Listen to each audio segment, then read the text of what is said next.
If you're a coach, consultant, or course creator and you've been posting on Instagram regularly like everybody was telling you to do, but you're not seeing this conversion of follower into buyer, you're probably making the most common mistakes. And in today's video, I'm going to be sharing with you 5 content pillars, 5 exact topics that you can start posting on Instagram. And those are the exact topics that will help you convert your followers into buyers to help build your expertise, credibility, and trust. My name is Nina Walder. I'm a personal brand and style coach, and I've grown my own account from complete zero, from not knowing how to show up on Instagram, from not knowing how to grow my audience and get clients on Instagram, into more than 300k ideal customers who are buying every single day from me. These are the content pillars that work for different niches. It works for beginners. It works for those who are further along in their journeys. So stay with me. Even if you start to implement at least one topic like this, I promise you that you're going to see how your clients are much more receptive to what you have to say,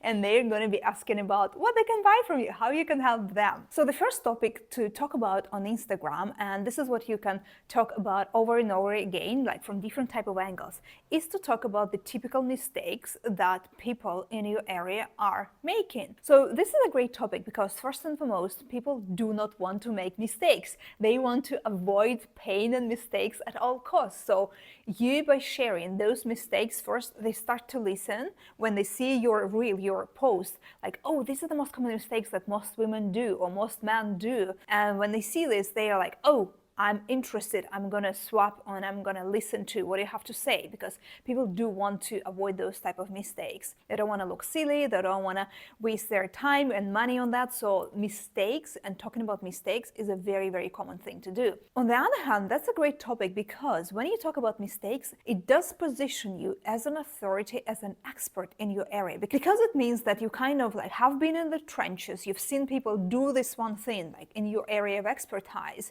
and you've seen the common mistakes that people are making. So people start trusting you. Oh, okay, this is not a newbie. This is somebody who already seen what are people doing, how they are making this type of mistakes. So let me listen in, let me understand. So you build the credibility, people listen in, people paying attention to what you're posting on Instagram. So talking about the specific mistakes is a really excellent way.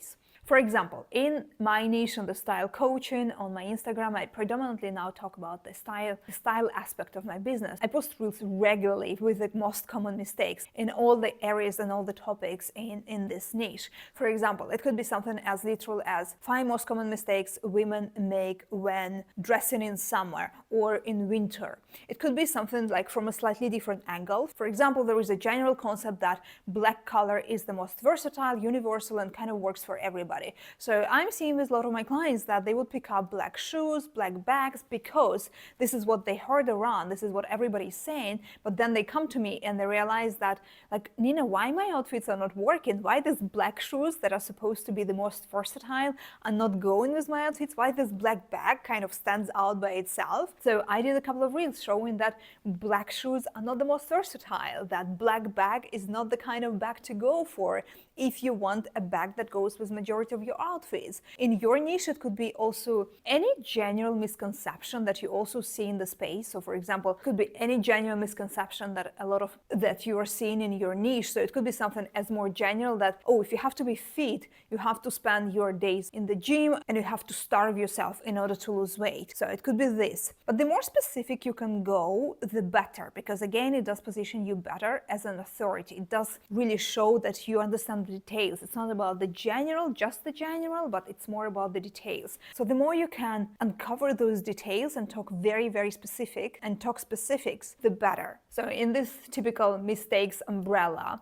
you can talk about 5 things not to do or 3 things not to do if you want XYZ. You can talk about how to stop ta-da-da-da-da. I did, for example, a reel that was very popular. I did it a few times. How to stop wasting money on sales, or how to stop wasting time and money during sales. How to stop wasting your time on fashion and getting 0 results, or on style. So this could be a lot of different examples how you can think about. It's really good to either get a very common misconception and debunk the myth, it's very good also to talk about the very specific mistakes and not just saying like, these are the typical mistakes women make, but 3 most common mistakes, 5 most typical mistakes. So given the number, the very specific number, gives kind of people a rhythm like, oh, okay, this is number 1. She said it's going to be 3, so I'm going to listen to the end.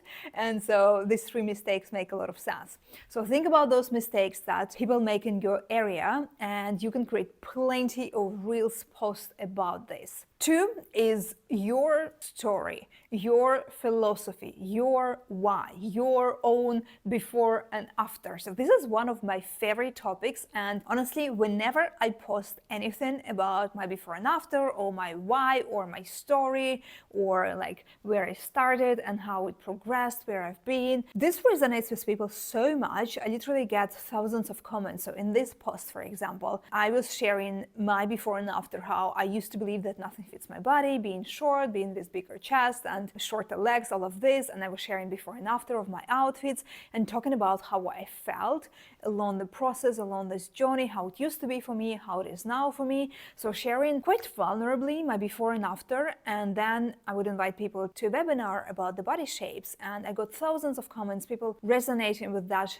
thanking me for sharing their story because it really resonated with them. It reminded to them about their own journey, seeing that, oh, I'm not the only one who is struggling with my body. If this woman struggles as well, probably she knows what she's talking about. So this type of post, you can do that once in a while, also like from slightly different angles. So for me, also in the style coaching industry, I talk about, for example, not knowing how to dress my body before, knowing how to dress my body before, how all my outfits used to be black and white and very boring, and I didn't know how to like induce any flavor and color into that, and how all my outfits are colorful and stylish right now. How I used to spend a lot of time before on getting dressed, trying to create more stylish outfits, and how now it takes me seconds to get dressed. So all of this before and after, sharing your story really helps you, again, position yourself as an authority and also be like, show more humane side of yourself. Because if you only talk about where you are at right now, people will think like,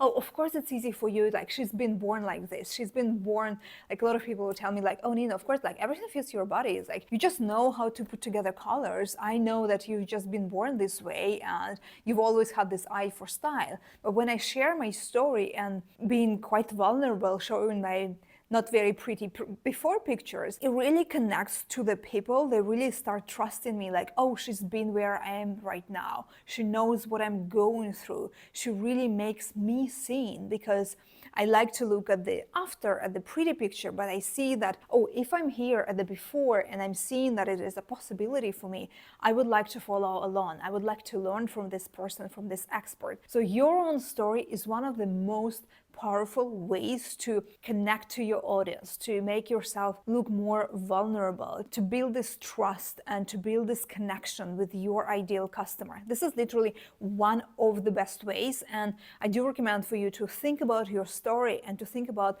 the different ways how you can connect it, because of course it's your story, but you can present it from many different angles. So think about that and post it like quite regularly. So whenever I do, for example, a big promotion or of my main program, or whenever I want to get traction on a new webinar, this is literally the story that I would always post, because it is guaranteed that it's going to get me the attention that I want. Number 3 is talking about your clients, showing the results, testimonials before and after of your clients. So people you've already worked with. If you're just starting out, you don't have a lot of testimonials. Maybe you've probably had some pro bono clients, maybe it's been your friends. It's also okay. You can use those cases and testimonials showing how you work with people, what you've done for them, their results, what they achieved, the journey they've been on. This is extremely powerful, because when you share your own story, this is very powerful, because people will connect to you and will learn from you, and you position yourself as an authority. But showing that it's not only just that you know how it worked on one person, on yourself, but beyond that, oh, my philosophy, my method has helped this women and this woman and this woman who are different from yourself, people to see even more of a possibility for themselves, how through working with you, they can imagine their results that they can get. So the more kind of different results and testimonials of your clients you can highlight, the more different type of clients, the better, because it really helps your clients to see the possibility, to see how they can achieve those results themselves. And one of the most common mistakes I'm seeing a lot of coaches are making, and this is when, while testimonials and results of your clients on one hand are so powerful, a lot of times they can fall flat because you maybe just, for example, this is what I'm seeing very often on Instagram, it's just sharing a screenshot in stories or sharing a screenshot in your feed, in your post, and like that's it. This might be the best testimonials you ever gotten, but people are getting you like a millisecond of attention on Instagram. So you have to highlight it to them, to show them, okay, why do I even have to bother to read this? So whenever you present a screenshot of a testimony of what people wrote to you is very, very powerful, but you want to highlight it. So you want at least, if somebody's writing to me that I couldn't believe I could look this good, and then they explain that I used your strategies, I took your course, I don't need to repeat everything, but I just highlight the most important phrase out of this whole testimonial and write it down on top to kind of grab attention of my potential customer, because they are not going to read through everything unless something catches them and in this millisecond and they get interested. Couldn't believe that I could look this good. Oh wow, interesting. Or this very long testimonial, but then the woman said, my look now matches my education and determination. And oh, this is interesting, maybe I'll take an extra second to read through this testimonial. So this is very powerful, but what I even like to do even more is to create a mini case study, like a mini story out of this, even one testimonial, even if you don't have before and after pictures. So for example, in the style coaching, a lot of things that I do, they're pretty visual. However, a lot of my clients, they don't want to show their before and after, and it doesn't mean that before was necessarily bad, but still, there is a lot of visual aspect to what style coaching can do for them. So a lot of times I will have this before and after, but even if I don't, it's just like one little testimonial. Create a case study of that. Share who is your client. Okay, this is a woman in her mid-40s, for example. She is a mom. She is a teacher and an agent in a luxury hotel industry. She lives a very active lifestyle. She does a lot of sports. She's also living in a very hot and humid climate. So when I say this, when I set the scene, when I explain this context, those women who are living in a similar climate, for example, or women who were thinking before that, oh, of course that works for you because you're not a mom yet. But for me, a mom, like, I don't think how your strategy is going to work. But here it is, a testimonial with a context, a woman with the exact same situation explaining that how it worked for her. And then this potential client already seeing that, oh, okay, maybe like your story didn't convince me, but your client's story, who has the exact same or very similar type of situation, conditions, environment, shows me that there is a possibility. So the more details you can give, the more you can set the scene, provide those details, the more it will help connect to the client, the more you can show to different customer avatars how it is possible for you. Of course, you're talking to like one particular, very specific customer avatar, but still there are some differences, whether where they live, or where they work, or income level, or desires and goals. So the more you can show these areas, how your customers with different backgrounds achieve results with your method, the better. Content pillar number 4 is to talk or teach about a very common topic that you see in your industry. Ideally, you want to know the desires, the most pressing desires of your customer avatar, and then share your philosophy, your way, your method, your view on this very common topic. So when you're just starting out, it may appear that what you're trying to teach may sound a little bit like too general, too vague, like everybody's kind of saying the same thing. But the more you progress, the further along in your journey, the more you can kind of your own twist, your own flavor, your own strategy into that. So for example, one of the most common reels that I had that got a lot of views and like thousands and thousands of followers to me is this recent one, how to look taller, 7 ways to look taller without wearing the heels. So this is a very common desire that a lot of women, that a lot of my potential customers are having. A lot of my clients, they're petite because I'm petite myself, so it kind of attracts very similar audience to myself. So a lot of women will be wondering, I would like to look taller, but I don't want to wear heels. So a very common teaching in the industry would be like, you want to look taller, just wear some heels or wear pointy shoes. Like kind of like very common concept that a lot of women are knowing already. It doesn't necessarily work for them, or it does work for them, but they want something a bit more. So 7 ways provides them the different ways to look taller. It's not something that they can really read on Wikipedia or like ask ChatGPT about. So this is something that I've tested myself. I've seen a lot of how it works for a lot of my clients, and I kind of summed it up in a very short video, 7 ways. So you provide value to your customers. They are like, oh, so this is exactly what I want.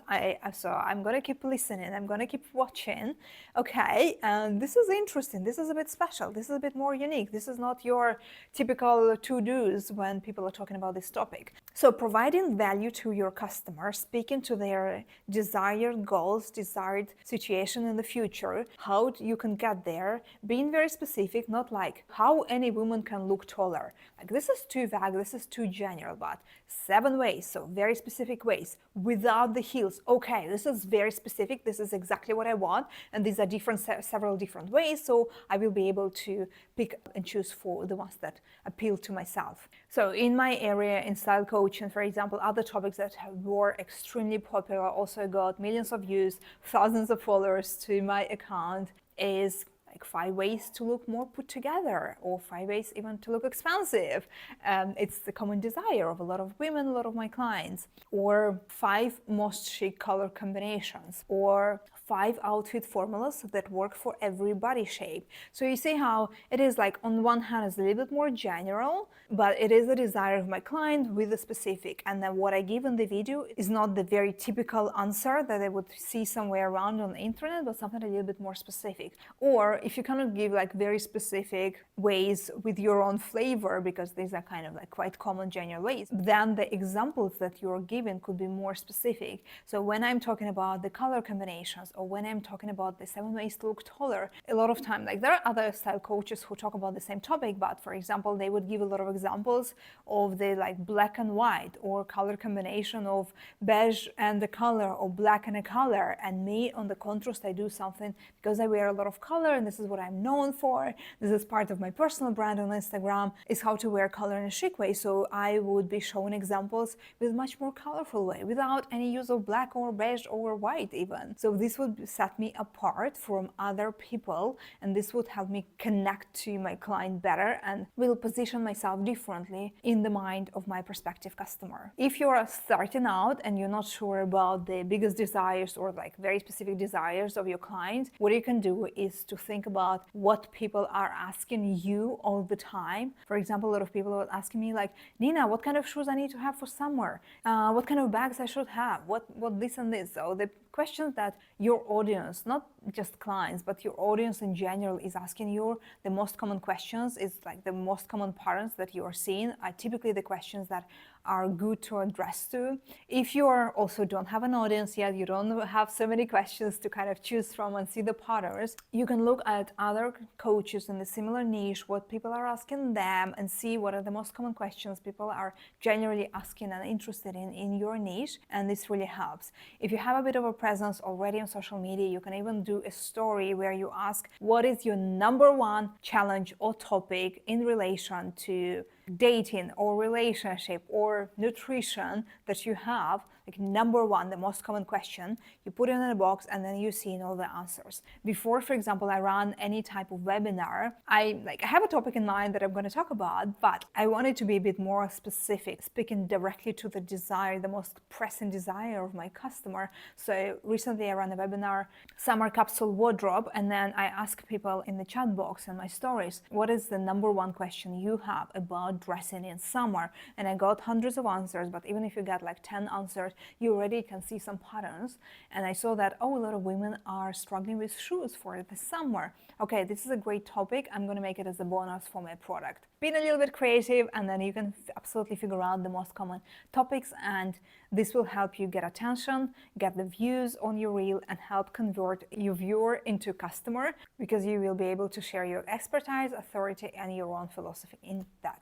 And final fifth content pillar is also that I'm seeing like two kind of dimension. Either people go too heavy on that, and this is the almost the only thing they have on their account, and no wonder it doesn't work for them, or they have too little of that. So you don't want any of these extremes, you want to be somewhere in the middle. And I'm talking about sharing a bit more of the personal stuff, sharing a bit more about their lifestyle, sharing a little bit more who you are beside the working hours. So if you are a dating coach, who you are outside of your working hours as a dating coach. This content is important because it helps you to show yourself as a personality, share your values, share your philosophy, share what's important to you, to connect on a much deeper level with your potential client.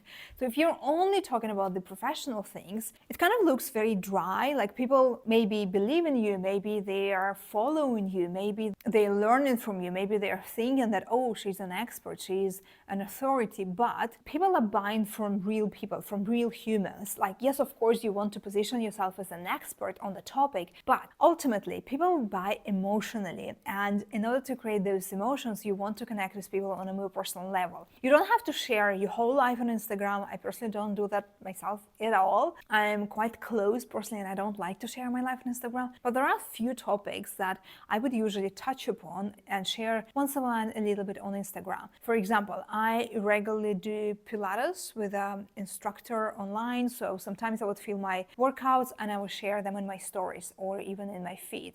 And people who do Pilates, or people who are working out regularly, or people who want to do that, are actually kind of inspired. They see the other side of me, so this helps. I also started playing paddle recently, and I'm taking classes, so sometimes I also film that. I also have a dog, and I will show how I do the walks with her, how I run with her. So people get to know a little bit more about myself, so people would connect to me on a much deeper level. I also show that I have a husband, that we live here and there, that we travel a lot, that we hike a lot, like having a very kind of active lifestyle. So people do get a little glimpse of my personality. They get to know me on a kind of better level, and it really has this very special effect of really creating this type of connection. And so all of this content pillars that we talked about, sharing the mistakes, the most common mistakes, sharing your own story, but like more from the professional background, talking on a very specific topic, like teaching on a very specific topic that your audience is looking for, and your client results and testimonials. All of these are very powerful to build your credibility, to build trust, authority, to convert your follower into buyer. But then you need this other element as well, sharing a little bit more of the behind the scenes personal stuff. People love that. It's really curious. People are often like amazed, and they love to see this little glimpse of your life and what you're doing and what are your values and philosophy. It also helps to convert better, because if somebody is seeing, oh, I also have a Shiba Inu, oh, I also do hike a lot, or I also do sports and I love this side of you, so I'm more inclined to buy from you because I know that you have very similar hobbies and interests and lifestyle. So that is the most common 5 content topics that you can use and reuse a lot in your Instagram. If anything, you can literally just post all your content on these 5 topics, just from different angles, on different like slight variation of those. Personally, this is like all that I do, honestly, because these are the topics that work in every niche, that work for newer coaches, for more experienced coaches. This is what really helps you to get views, to get followers, and to convert those followers into clients. I hope it's been helpful. Subscribe to my channel to learn more tips about personal branding, growing your business on social, and creating powerful style that makes you feel confident. I will see you in the next one.